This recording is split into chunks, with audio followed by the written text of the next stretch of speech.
See you, Matthew. It's always good to be with you, Ian. And Happy New Year. And Happy New Year. And all that. It's nearly Christmas. Absolutely, I know. Yes, I mean, well, you know that I'm actually gutted because I think I might have been the first person to spot Easter eggs in the shops because I had them in my Sainsbury's on the 23rd. Are they out? I tweeted it. Oh yeah, they're out. They're out. Pretty. They're going across the country. They don't. But I had them on the 23rd of December. So yeah, it's almost Easter. Unbelievable. Unbelievable. Lots of stories to look through here, including this one. We can get a clip here of Jess Phillips, Labour blocking an inquiry into Keir Starmer being the head of the Crown Prosecution Service while the Oldham child grooming scandal is being investigated.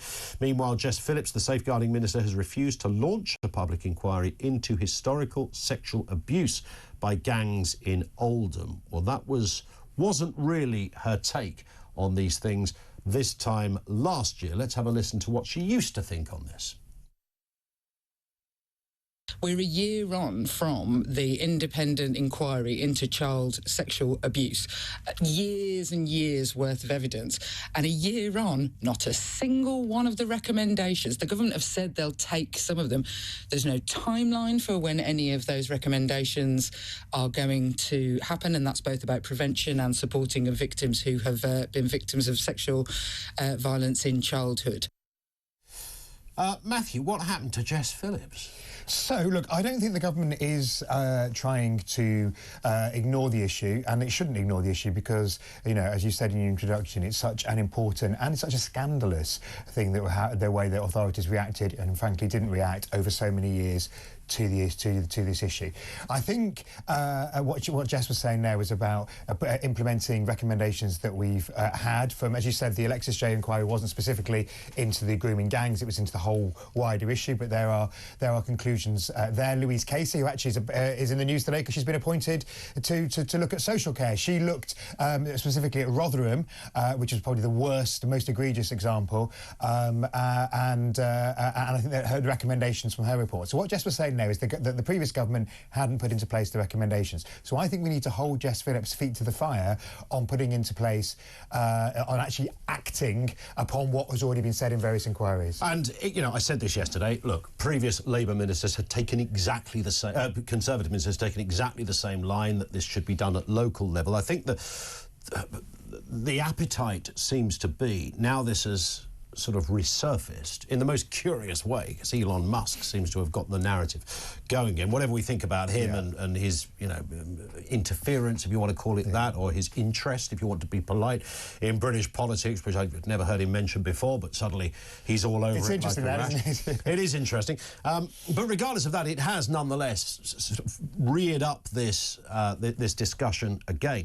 Local level, I mean, having these inquiries at local level is one thing, but the sense, Matthew, is that this is so big that it deserves specific inquiry. The J report looked at a wider brief. Yeah, it did. But this is very specific.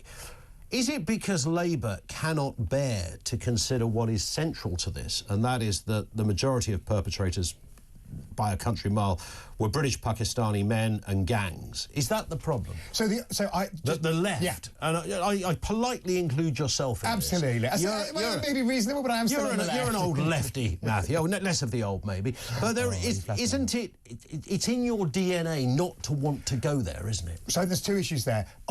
Just on the specifics of the inquiry, what I'm hearing is that there may well that the government is not saying no to a widespread inquiry into the whole of the national problem. What actually happened in this instance of the letter that Elon Musk got very excited about is that Oldham Council passed a resolution saying we'd like an inquiry. Rather than doing it themselves, they thought it would be just easier to pop a letter into the government saying, can you do it for us? And her letter actually says, no, you need to specifically look at your own failings. It doesn't say the government isn't going to look at the wider problem. So last night, when this story broke, I was hearing from the government that, you know, we're not saying we're not going to do an inquiry, watch this space. So, and I would urge them, for what my two pennyworth is worth, I would urge them to actually set up a national inquiry that can look at everything in context. I think the government can't do, the central government can't do 20 different inquiries into, there's so many, it's a multi-headed hydra. So, I mean, we need to look at the thing across the piece.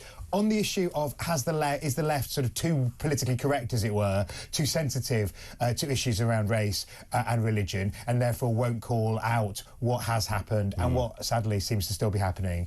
I think the answer is historically a kind of, not just the Labour Party, Party, although in lots of these parts of the country the Labour Party was locally in charge. I think the sort of the liberal feeling was that people wouldn't tackle it. So we saw specifically when they looked into Rotherham as one of the, as the original example, that people were ignoring what was going on because there were sensitivities around that. That was wrong, and I'm glad that Labour councillors lost their jobs, that the then Police and Crime Commissioner for South Yorkshire, who was Labour, had to resign, etc. And I'm glad that people like Sarah Champion, who's the MP in Rotherham, spoke out. She wrote in The Sun about that we shouldn't be afraid to be clear where these gangs are coming from in terms of some people were unhappy with her when she wrote that. They were, and they were wrong. And I hope that people have calmed. I hope that people on the left have realised that you don't do anybody a favour. You don't do the Muslim community a favour by trying to just hush this under the carpet. Of course, because of course, I mean, obviously, we've seen that young white girls and young white women have been often the victims, but there are clearly issues within the Muslim community as well in the treatment of women and girls when you've got perpetrators doing things like this in those towns. So nobody wins it by hushing anything up. Sunlight is the best disinfectant, That's and true. I believe that you cannot have too much exposure of what's going on, because we need to say that this is unacceptable as a society and tackle it. And there are so many examples, aren't there, in this? There was one of the police chiefs, I saw a clip the other day, I think it was at a select committee, being questioned by one MP who said, look, one of your officers turned up at a house. There was a young girl there. She was about 12 and drunk. She was then arrested for being drunk and disorderly.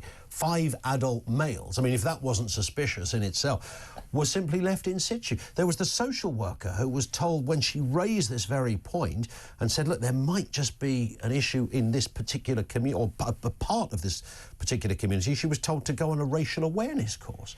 And there's dozens of It's these literally examples. the definition of Kafkaesque, isn't it? That you raise the concerns and you're literally told you're the problem and not the problem that you've identified. I mean, they are outrageous examples. Because, of course, one of the things that really strikes me as well is it's not just about race, it's also about class. If these young women, the young white women, had been middle class, I think they would have been listened to. But basically, they were just dismissed because they were thought, oh, women in those, from those social groups just do this. So, I mean, it was on every level, it was outrageous.